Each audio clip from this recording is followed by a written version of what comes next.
Comscore नुसार आता isakal.com आहे देशातील नंबर 1 ची मराठी न्यूज वेबसाईट। प्रत्येक अपडेटसाठी isakal.com ला नक्की भेट द्या।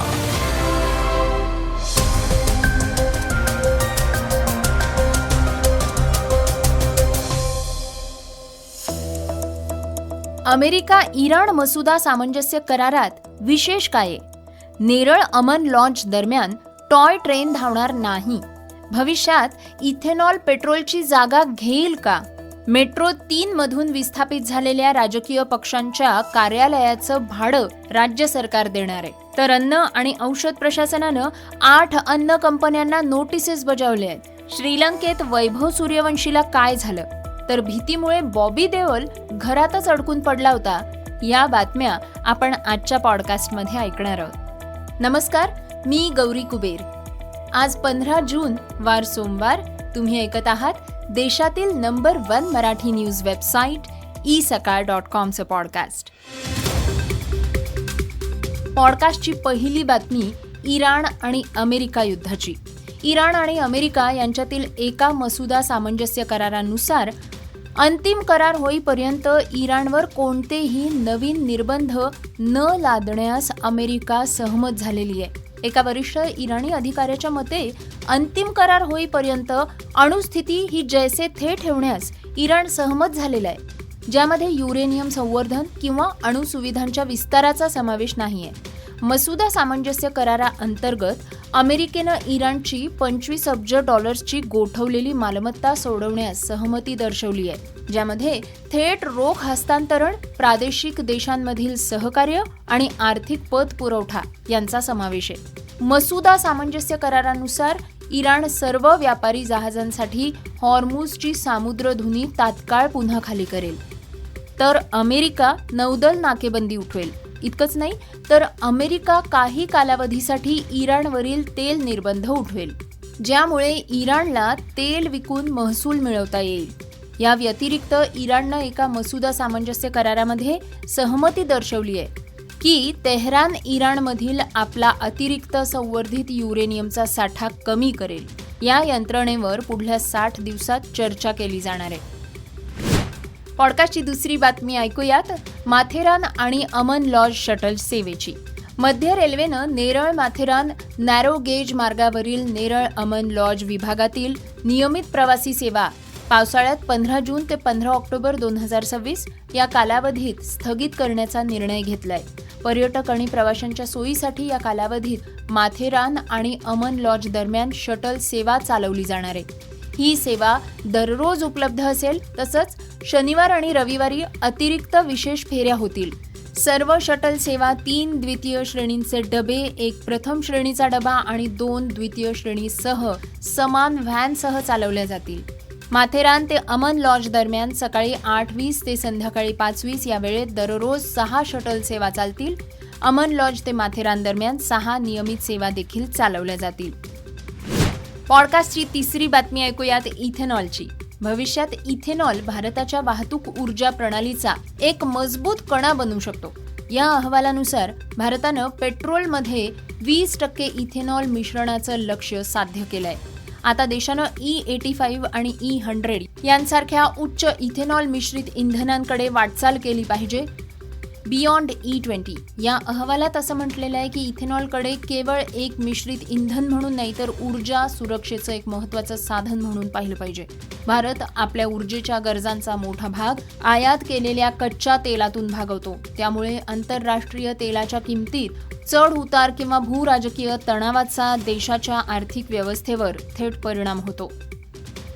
KPMGच्या मते इथेनॉलच्या वाढत्या वापरामुळे आयात केलेल्या तेलावरील अवलंबित्व कमी होऊ शकतं, त्यामुळे परकीय चलन वाचणार आहे आणि जागतिक तेल बाजारातील अस्थिरतेचा प्रभाव मर्यादित राहील।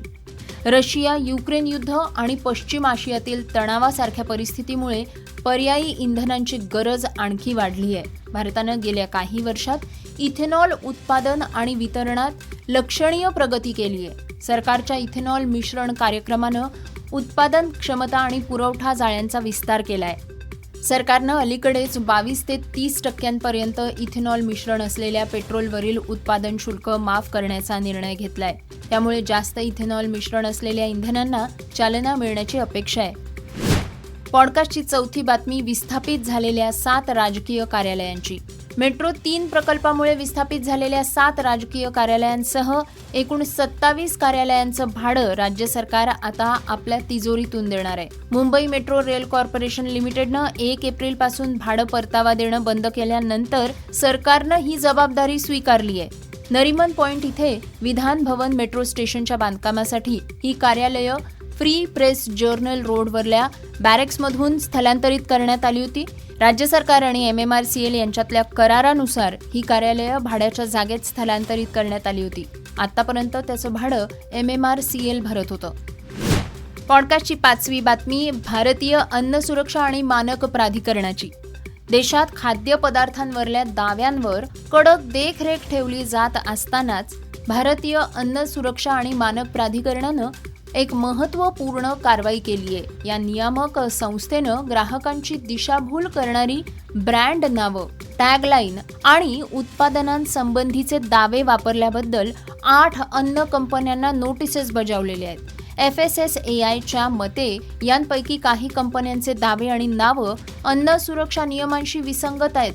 त्यामुळे ग्राहकांमध्ये संभ्रम निर्माण होऊ शकतो.